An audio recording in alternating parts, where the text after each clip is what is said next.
గ్రామీణ ప్రాంతాల్లో క్రికెట్ ప్రతిభను వెలికి తీసేందుకే కాకా క్రికెట్ టోర్నమెంట్లు నిర్వహిస్తున్నామన్నారు చెన్నూరు ఎమ్మెల్యే వివేక్ వెంకటస్వామి. కాకా క్రికెట్ కప్ బహుమతుల ప్రధానోత్సవం ఎల్బీ స్టేడియంలో నిర్వహించారు. కార్యక్రమానికి మంత్రులు పొన్నం ప్రభాకర్, పొంగులేటి శ్రీనివాస్ హాజరయ్యారు. కాకా అడుగుజాడల్లో తామంతా ఎదిగామన్నారు మంత్రి పొన్నం ప్రభాకర్.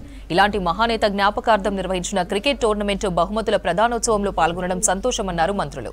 ఇండియా టీంకు ఆడే ప్రతిభావంతులు గ్రామీణ ప్రాంతాల్లో ఉన్నారన్నారు యువనేత గడ్డం వంశీ.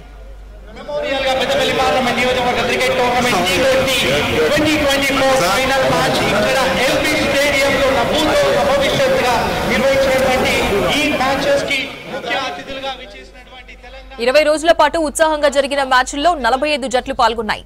ఫైనల్ మ్యాచ్ రామగుండం, చెన్నూరు జట్ల మధ్య జరగగా రామగుండం టీం విజేతగా నిలిచింది. ముందుగా టాస్ ఓడి బ్యాటింగ్ కు దిగిన చెన్నూరు జట్టు 10 వికెట్ల నష్టానికి 84 రన్స్ చేసింది. ఆ తర్వాత రామగుండం టీం 17 ఓవర్లలోనే లక్ష్యాన్ని ఛేదించింది. ఫైనల్ మ్యాచ్ ను చూసేందుకు మంత్రులు పొన్నం ప్రభాకర్, పొంగులేటితో పాటు చెన్నూరు ఎమ్మెల్యే వివేక్ వెంకటస్వామి, గడ్డం వినోద్, వంశీకృష్ణ హాజరయ్యారు. టోర్నమెంట్ కాకా వెంకటస్వామి గారు మెమోరియల్ గా పెద్దపల్లి పార్లమెంట్ నియోజకవర్గ cricket tournament T20 final match ఇక్కడ ఎల్బీ స్టేడియంలో Runners team captain Tirupati Reddy and manager Bingi Durga Prasad, Guru's Cricket Academy. గ్రామీణ ప్రాంతాల్లో క్రికెట్ ప్రతిభను వెలికి తీసేందుకే కాకా క్రికెట్ టోర్నమెంట్లు నిర్వహిస్తున్నామన్నారు చెన్నూరు ఎమ్మెల్యే వివేక్ వెంకటస్వామి. కాకా క్రికెట్ కప్ బహుమతుల ప్రధానోత్సవం ఎల్బీ స్టేడియంలో నిర్వహించారు. కార్యక్రమానికి మంత్రులు పొన్నం ప్రభాకర్, పొంగులేటి శ్రీనివాస్ హాజరయ్యారు. కాకా అడుగుజాడల్లో తామంతా ఎదిగామన్నారు మంత్రి పొన్నం ప్రభాకర్. ఇలాంటి మహానేత జ్ఞాపకార్థం నిర్వహించిన క్రికెట్ టోర్నమెంట్ బహుమతుల ప్రధానోత్సవంలో పాల్గొనడం సంతోషమన్నారు మంత్రులు. ఇండియా టీంకు ఆడే ప్రతిభావంతులు గ్రామీణ ప్రాంతాల్లో ఉన్నారన్నారు యువనేత గడ్డం వంశీ.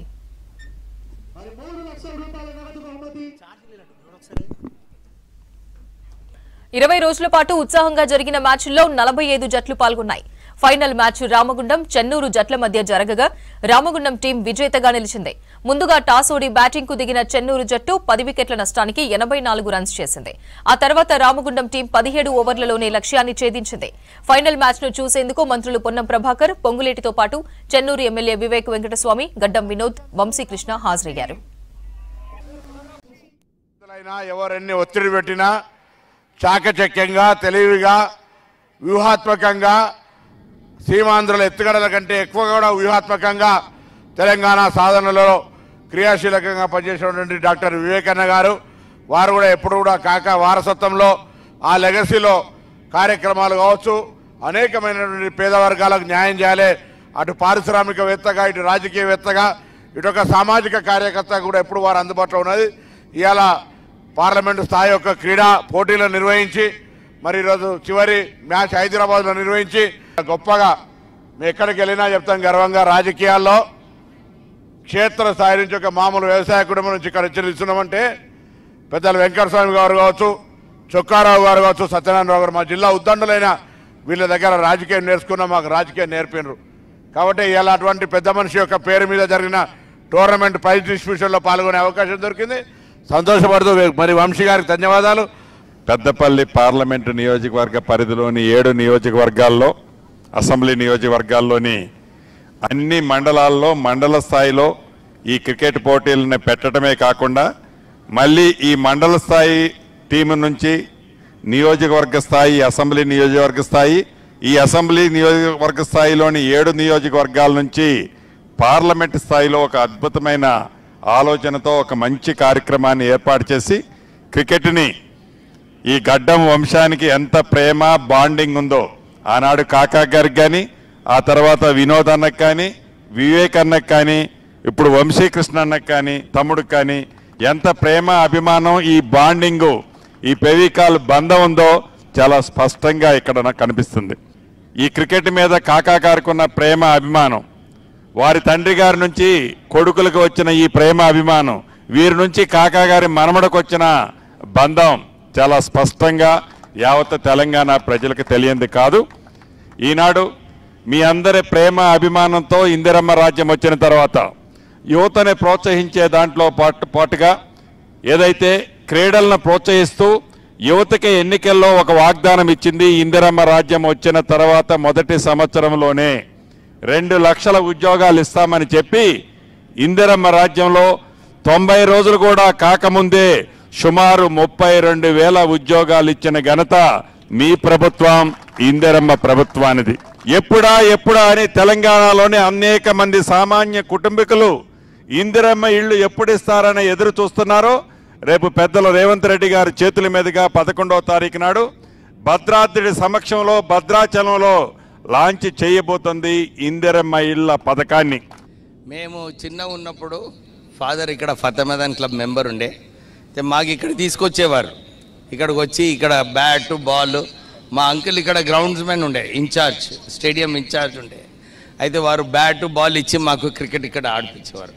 అట్లా మా సంబంధం క్రికెట్తో నుంచి ప్రారంభమైంది.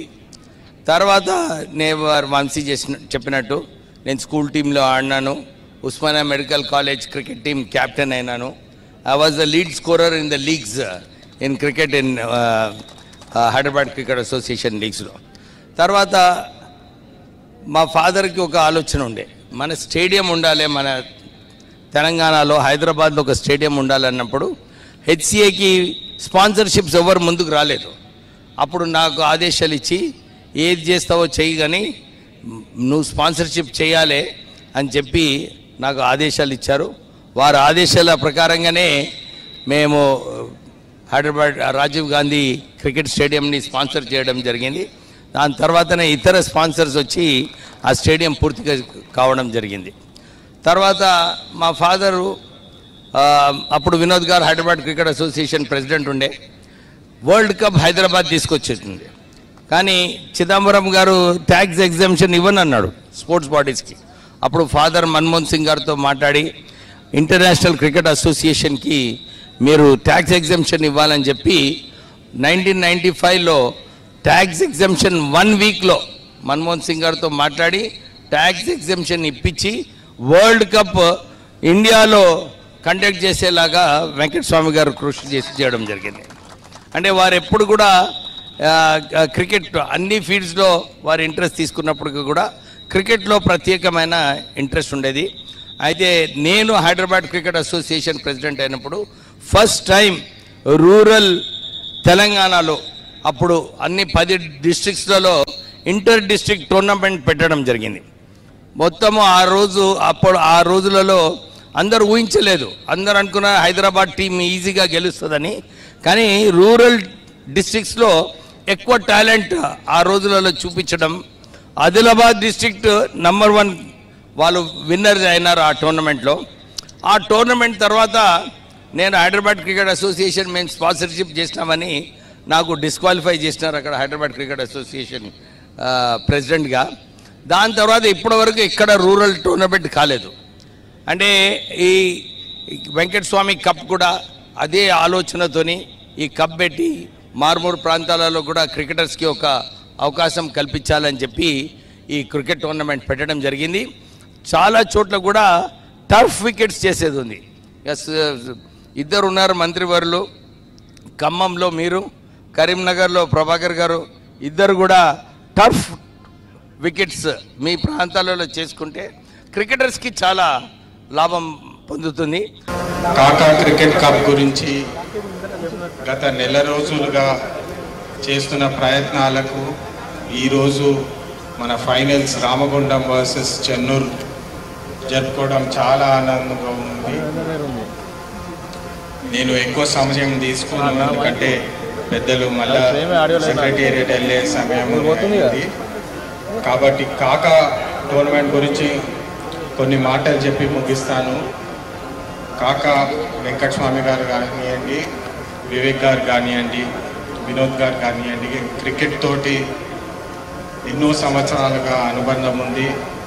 వివేక్ గారు హెచ్పిఎస్లో క్రికెట్ టీంలో పాల్గొన్నారు, క్రికెట్ టీం తరఫున ఎన్నో టోర్నమెంట్స్ ఆడారు. అదేవిధంగా ఉస్మానియా టీంలో కూడా కెప్టెన్ లాగా చేసినారు. క్రికెట్తో అనుబంధం ఇంత అంతా కాదు. క్రికెట్ అనే స్పోర్టు టీమ్ స్పిరిట్ నేర్పుతుంది. మన జీవితంలో ఇతరులతో కలిసి ఎట్లా మెలిసి ఉండాలని చెప్పేసి క్రికెట్ ద్వారా నేర్చుకోవచ్చు అని చెప్పి మీ అందరికి తెలిసిన విషయమే. ఈ టోర్నమెంట్ ద్వారా పెద్దపల్లి ప్రాంతం నుండి ఒక క్రికెట్ ప్లేయర్ మన ఇండియా రాష్ట్రానికి ఆడితే ఎంత బాగుంటుందని చెప్పి వాళ్ళని ఎంకరేజ్ చేయాలని చెప్పి టోర్నమెంట్ స్టార్ట్ చేయడం జరిగింది. ఇక ఈ టోర్నమెంట్ సక్సెస్ చూసి ప్రతి సంవత్సరము తెలంగాణ వైడ్ పొలిటికల్ కాకుండా కేవలం క్రికెట్ని ఎంకరేజ్ చేసి ప్లేయర్స్ని బయటకు తీసుకొచ్చి ఇండియా టీంకి ఆడిపిస్తే బాగుంటుందని చెప్పి. క్రికెట్ అనేది ఈరోజు ఏ లెవెల్లో ప్రోత్సాహం పెరుగుతుందో ఇప్పుడే మనం టెస్ట్ మ్యాచ్ కూడా గెలిచి వచ్చినాం. దాని వ్యూవర్షిప్ చూసుకుంటే చాలా పెద్ద ఎత్తున పెరిగింది. నేనేమంటున్నా, ఇటువంటి స్పోర్ట్స్ కార్యక్రమాలను ఇంకా పెద్ద ఎత్తున తీసుకుపోవాలంటే యావత్ తెలంగాణకు తీసుకెళ్ళాలి. నేను ప్రత్యేకంగా ముఖ్యమంత్రి గారిని మనవి చేసుకుంటా. ఇక్కడ ఉన్న మంత్రులు ఇద్దరికి బ్రదర్స్ కూడా నేను రిక్వెస్ట్ చేస్తున్నా, ప్రతి ఒక్క జిల్లాల ఒక క్రికెట్ స్టేడియం కట్టించే కార్యక్రమాన్ని పెట్టుకుందాం.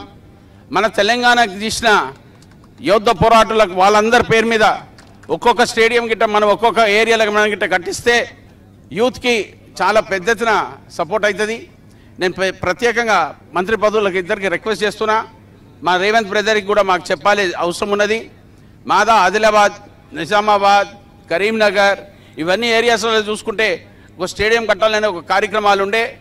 నేను ప్రత్యేకంగా హెచ్సిఏ బీసీసీఐతో మాట్లాడి మన రాష్ట్ర ప్రభుత్వానికి ఒక అవకాశం ఇప్పించే దానికి రిక్వెస్ట్ చేస్తూ ల్యాండ్ అలాట్ చేయించుకుంటా స్టేడియంస్ గిట్ట కట్టిపిస్తే ఇక్కడ ఉన్న యూత్కు చాలా పెద్ద ఎత్తున వాళ్ళకు సపోర్ట్ దొరుకుతుందని నేను మనస్ఫూర్తిగా కోరుకుంటున్నా. నేను మంత్రి వర్యులకు చెప్తున్నా కూడా, ఏ రూపంగా పిల్లలకి గిట్ట ఎంకరేజ్ చేస్తే యూత్కు వాళ్ళకి చాలా పెద్ద ఎంకరేజ్మెంట్ అవుతుంది. ఒక తరఫు నుంచి స్పోర్ట్స్ ఉంటాయి, ఒక తరఫు నుంచి ఎంకరేజ్మెంట్ కూడా ఉంటుంది.